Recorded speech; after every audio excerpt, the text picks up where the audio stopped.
सोनाक्षी की रसोई में आज की स्पेशल गेस्ट है मौसमी चैटर्जी जी। ये जी नहीं, मौसमी आंटी। ओके आंटी मौसमी, तो आज आप क्या बनाएंगी? मैं क्यों बनाऊं?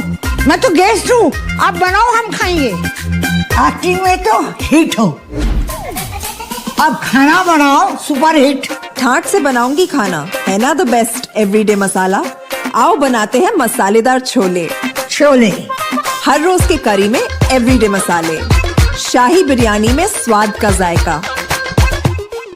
পটল পোস্ত আর সর্ষে ইলিশ ভাপা।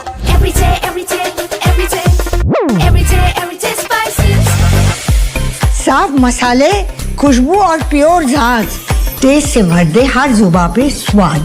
एवरीडे मसाले, देश का स्वाद।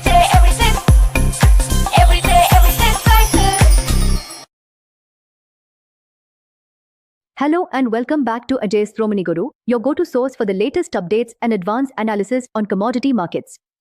I'm Ria, and today we are diving deep into the movements in the global soy oil complex, particularly focusing on South America, where prices have been showing notable weakness.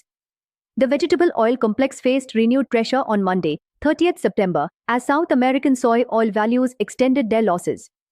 We saw a slip in Argentina's FOB offers, with the November contract dipping by $4 per ton, now quoted at $1,080 against buyers at $1,060.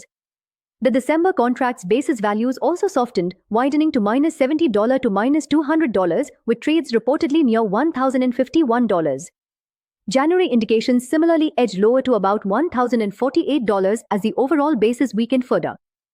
The decline was even more pronounced in Brazil, where FOB levels dropped a full 1%. November to December offers for Brazilian soy oil fell by $11, landing at $1,102 per ton against buyers at $1,089, even though the basis itself remains stable at +$30 to -$30. Now, here's an interesting contrast. Argentine sun oil stood firm against this weakness. October sellers were steady at $1,170 per ton, and buyers even lifted their prices by $5 to $1,140. March positions also held steady at $1,120 to $1,060. The key driver behind this pressure is a major shift in the global soybean trade landscape. Argentina's temporary suspension of export taxes triggered a surge in its soybean sales to China. This move has effectively displaced demand for US soybeans, resulting in China's November-December-January coverage being trimmed to under 10 million tons. What does this mean for the US market? This shift could seriously pressure US soybean exports. With fewer beans leaving the country, more supply is likely to be channeled into domestic crushing, ultimately boosting soy oil availability in the US. This comes at a tricky time, as US demand for soy oil as a biodiesel feedstock is already showing weakness due to uncertainty surrounding future biodiesel policy. For the immediate term, the increased soy oil supply resulting from the Argentine sales is keeping prices on the back foot. We anticipate that soy oil prices will likely remain in a consolidation phase until these recent Argentine shipments are fully executed.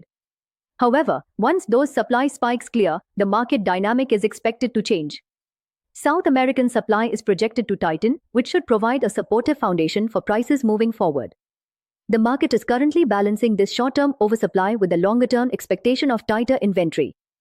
Friends, we are on the cusp of a potentially big move in soy oil in the coming month. Will this market consolidation break out into a major rally, or is more downside ahead? For an advanced, in-depth analysis that can help you position your trades ahead of the curve, please reach out to us. Our contact number is available on your screen right now, and you can also find it in the description box below. Don't forget to like this video, share your thoughts in the comments, and subscribe to Ajay's Thromani Guru for your daily dose of commodity market intelligence. Thank you for watching, and happy trading.